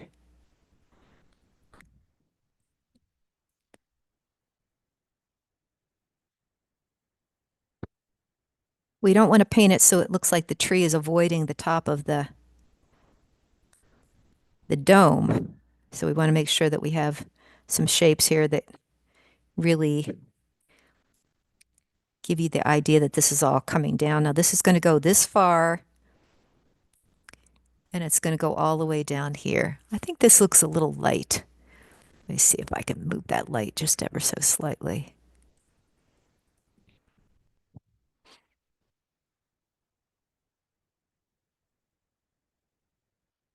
Oh, if that helps. Can't quite tell. Looks a little bright. I think as the light is coming in my window, it's starting to show up a little bit lighter on screen for you. Okay. Now, as I said, this is all light in here. Now we're going to change just a little bit. So now we're going into the water. We're going to go back in here and I'm going to tip into my new gamboge. And on the areas where it's on the outside of the tree, this side here, where light is popping up from the bottom, we're going to put in a little bit of gamboge in here and make that just a little bit greener on the edges.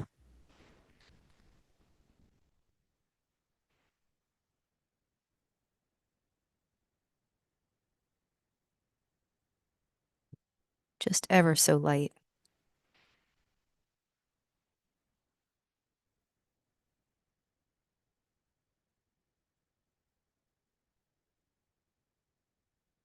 Here we've got little edges here. We don't want to make it too precise. We don't want to make it look even either.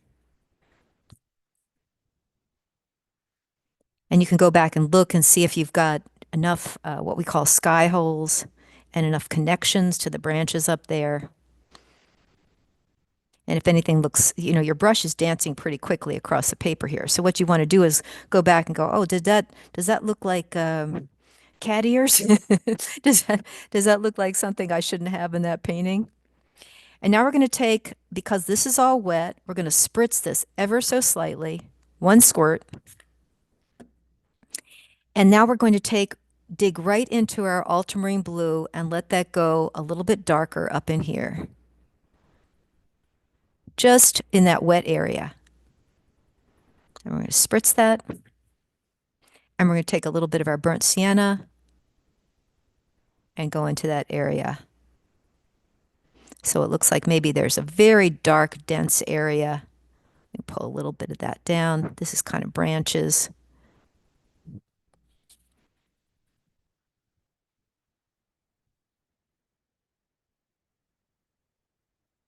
And this is where you want to check and go, okay, is there anything there that looks strange or some shape or some square thing that's in here that I can't really see.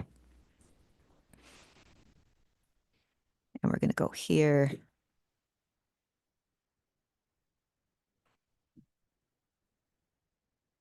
Okay. Bring that down just a little bit. Now with that combination that you had, which was a little bit of tipping into our ultramarine blue and tipping into our um, burnt sienna. We're going to take that and make that area here, and it's going to be fairly creamy. And it's a dark area, which is this part of the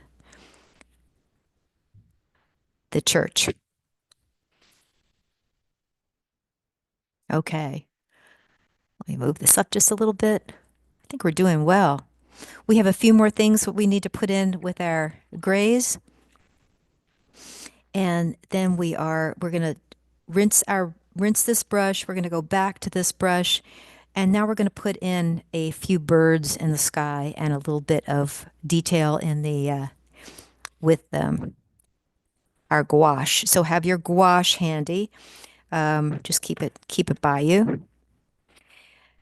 Birds are what I call I call these things airborne details. So what you want to do with birds is when I first started painting birds, I made them all look like cartoon birds coming into my painting. But really, if you, what would be a great idea for all of you is take some pictures of birds in the sky and notice that sometimes, let me just show you really quickly on the back of a piece of paper. So we don't want to do so much of that. If you guys can see that, that's okay. We want to bring birds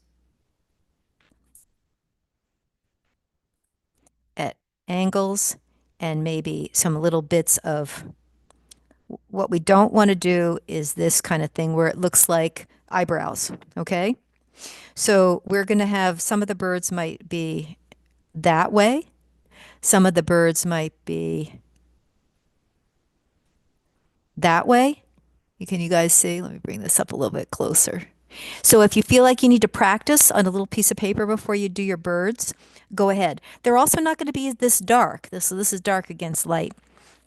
We are going to take our black pot and we're going to go to the corner of it and we're going to add a little bit of cerulean blue. So it looks like a gray blue in the sky. Maybe a tiny bit of burnt sienna in there. It's going to be lighter than this pot here. And it's going to be about, let me just show you. It's going to be about that gray. All right. So let's put some birds in the sky. And we're going to have some that are distant. We're going to wipe our brush. We're going to have some that are a little bit closer. We're going to have maybe one down here. Trick is small brush, not too much water.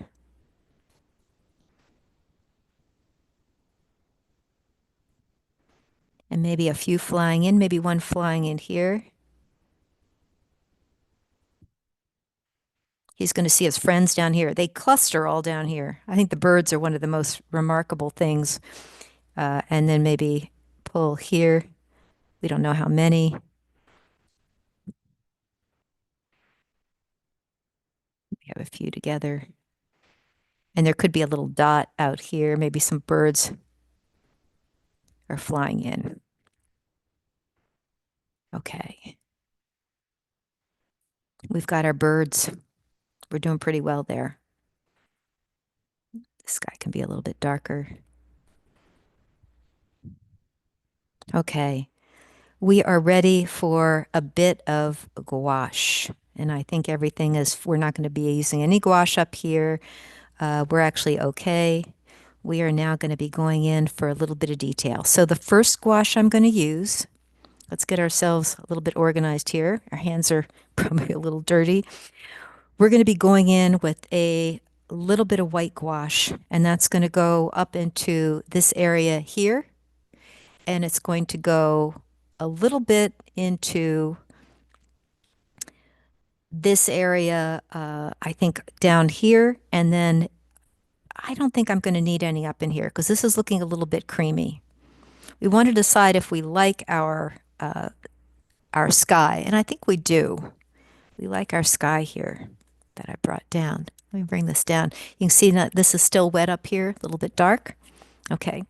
So when I use my gouache, I've got Winsor & Newton Designer Gouache, permanent white. And I never put it on my palette. That's one of the things you really want to remember. You don't want to squeeze out the gouache and use it on the palette. It's just going to dry up into a little hard lump. I take the tiniest brush I have, which is my, I think this is a number 6 or 4, Low Cornell, nice and clean, and I'm going to dip it right in here. So my brush is damp, but not very wet. It's a little, I tip it in the water, go in here, and then kind of squeeze it off on the sides here.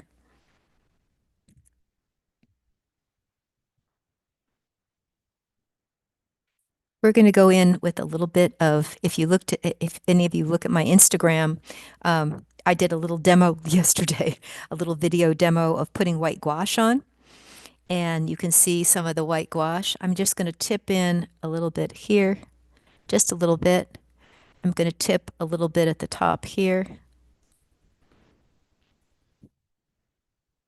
Just a little bit there. And this, this a little ball that's on the top of both of these. It's a little, I don't know what it's made of. It looks like it's made of metal. So it's a little bit shiny. And we're going to bring just a little bit here. Now, because my bell did not show up, I'm going to work around that ever so slightly, as if the illusion of the sky is behind there. So I lost that a bit. If you lost something, you know, you're not going to do a lot of this. But this is where the light is coming into my tower. And we are going a little bit across here and a little bit across here. And I'm going to go now move down onto my windows and my flag. So it's a judgment call on the flag. I'm going to show you something about flags in just a second. But if you want to put a little bit of detail on the top of your flag, you can, and on the flagpole, ever so slight. And you can put a little bit of white onto the top of that flag and just kind of mush it just ever so slightly. Don't have to. Don't have to if you don't want to. Also on the top of these windows, a little bit of light. This gives a little bit of levity to the whole piece, just a little bit. We're going to put a little bit of light here, maybe a little bit of light in that window. We don't quite know what that is.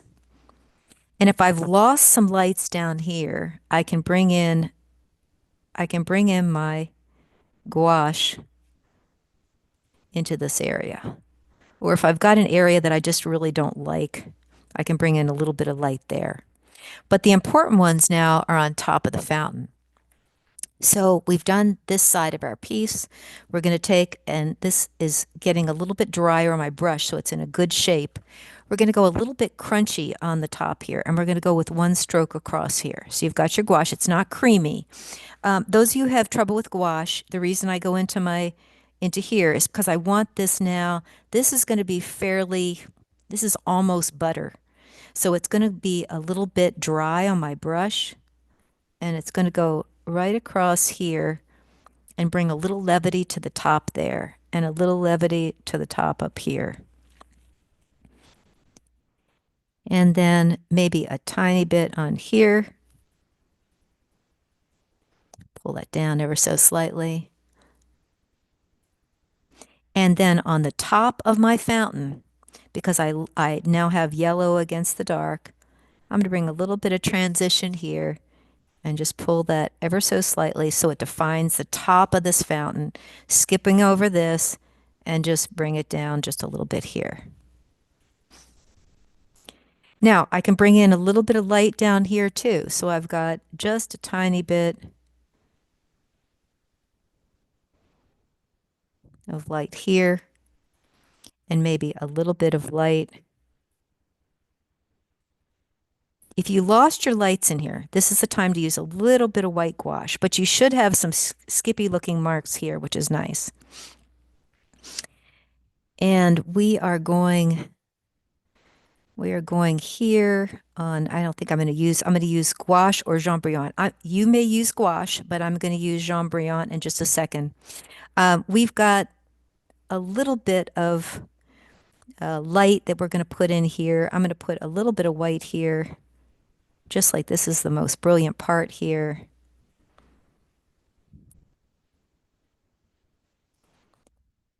Just little bits of it, little dancing around here. And I'm also going to put white on the top of my gentleman's hat.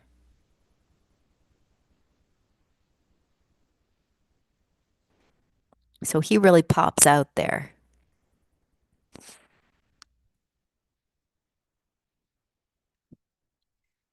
This guy might, I don't know what he was holding in his hand. I always think about that. We are going to, I don't think we're going to be doing anything up here. We're going to put maybe a little bit of light on this side, just a little bit here. That's on the top of the dome, the little cap to the dome. If things got too sharp there, you can put a little tiny bit, just the tiniest bit there. And I'm going to put a little bit on the back of my bird. Now remember I said he got a little big? So here's the illusion of his shape here. Let me pull that up. I defined his shape a little bit more.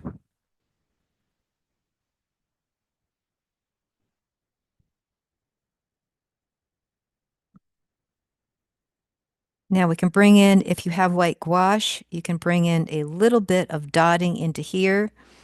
But I want to show you what I would do. Let me check over here. I've got a little bit. Oh, I know what I want to do. I want to bring some light on the top of all these windows. Forgot that. We're checking throughout our whole piece. Again, I'm going right in. And I can put maybe a little bit on the top of my umbrellas, just a little bit, slightly. Might be a little too much. And I've got one area here around this dark. I can put, that's just the edge of the eye of the church, which you can't really see through here. Just an illusion. Okay. And we have one last thing we're going to do here. Now I use white gouache. The other one that I showed you in my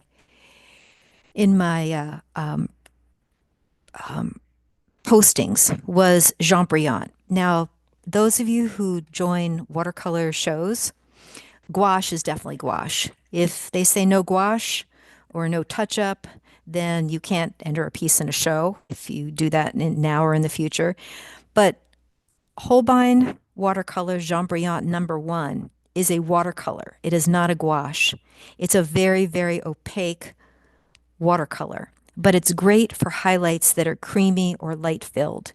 So that's one of the reasons I use it. I use it thickly, and I use it on top of people, and I use it sometimes in areas where I want a little bit of a pop of light, and it actually works very, very well. So same process as before. This is very thick, thin brush going right into the product with a wet brush. My brush was a little bit damp. And now I'm going to go in on my man here. I'm going to go in with a dot on top of his hat. A little bit of detail here. I'm going to show you in just a second. I'm going to come in with my camera. A little bit on the front of his pant leg here. Now, if I have an area here where I want a little bit of drag of color that looks very much like yellow ochre Jean Brillant, I can pull that in too. I can bring that behind his legs here. And I'm going to bring in, I was showing how to do that with gouache, but because this is yellowish here, and this is a creamyish, yellowish sort of watercolor, I'm going to bring in a little bit of sky holes here, as if the trees that are behind are showing some of this building. that's back here. Now, don't have to do that. Just gives it a little bit of levity in your piece.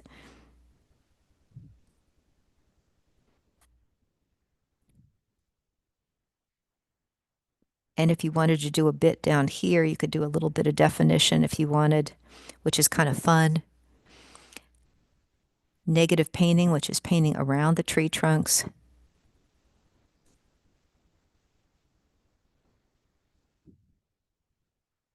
Gives you a little bit of light in the background.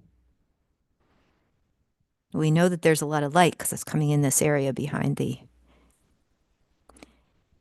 in the back of the square, the piazza. Can't call it a square, it's a piazza.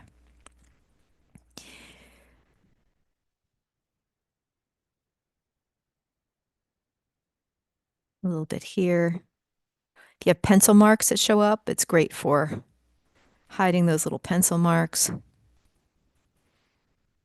And I can also use that if I wanted to on if I didn't like my white gouache, which I usually use this Jaune Brillant instead of white gouache, I can make that reflection a little bit creamier rather than white, because white looks pretty chalky.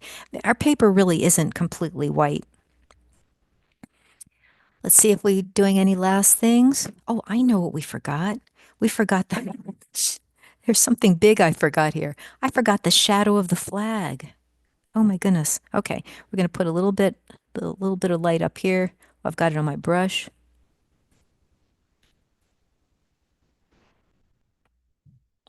Okay. We don't want it to look like a fake flag. So I'm going to rinse my brush. I'm going to put this away, my Jaune Brillant. We're just about ready to finish. I'm going to go back into my shadow color. This is my last thing. We're looking at the whole piece now. I think we've just about gotten what we want to do, but it's going to be a very, very light gray. It's going to go right over here, and it's going to go right underneath my flag. So it's going to go here. Don't want it too dark. Sorry, I forgot that. There's my shadow of my flag. Now we can put some also some shadows underneath our windows. Let's really quickly here. That's better. Now we're going to look here and see if we want to lift anything. So things might have gotten a little dark in here. I'm going to take a clean Kleenex. You've probably seen me using this Kleenex the entire time. We're going to get something clean here. And I'm going to do a little bit of lifting while my painting is still completely damp. Even you want to do all this before it's gone bone dry. So I see a few areas where my color got a little bit saturated. I'd like to lift it ever so slightly. So I'm going to lift, my brush is wet, my brush is clean, and I've tamped it down here so it's not wet wet. I'm going to go here and lift just ever so slightly on my part of my fountain. And wet brush,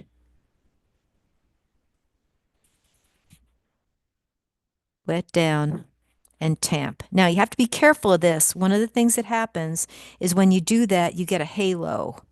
In other words, you get a dark line here, light here, and then dark on the other side. So you have to be very careful how you use this. I'm going to go in here and just move a little bit of this color out, just ever so slightly. And I'm going to make a line here and a line there. Move just a little bit of that color out. Gives a little bit of levity to that. I think my man looks okay. I'm going to do a little bit of a sideways light here, just a little bit. Tamp down. Don't wipe, just tamp. Okay. I think we're good. We have one more thing we want to do. This red has sunk into the dark. We're going to go back in for our last little touch. We're going to go into our red, and I'm going to mix it with a little bit of orange, make it a little bit lighter. So it's a very strong cad red light and a little bit of orange, and we're going to go back in to our man and bring him just on his shoulder here, where he's our reddest thing that's here in the piece. And one last little thing, because I think his hat looks a little too bright, I'm going to take and tip into my dark, and I'm going to go just down onto his face so he doesn't look orangey. We just want him to look like a shadow shape in here. And I think we want to check. Let's check real quickly. We'll go into my figure and I'll show you. We'll go in really fast here.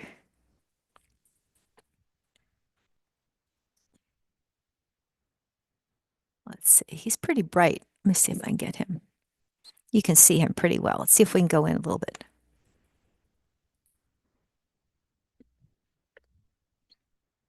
Let's see if I can bring my guy down here. Oh, there's my bird.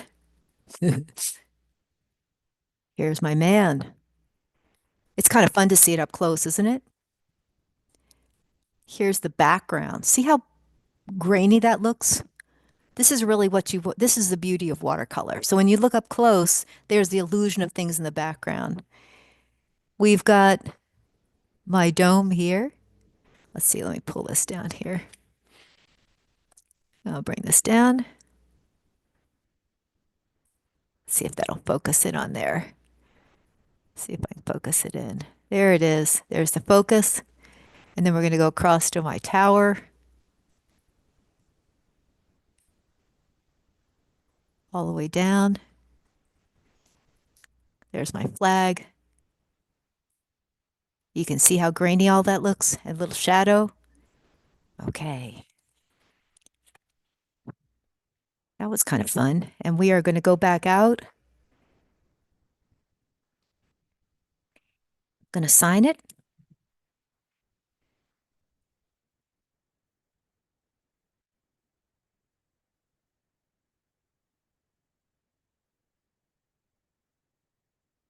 And we are done.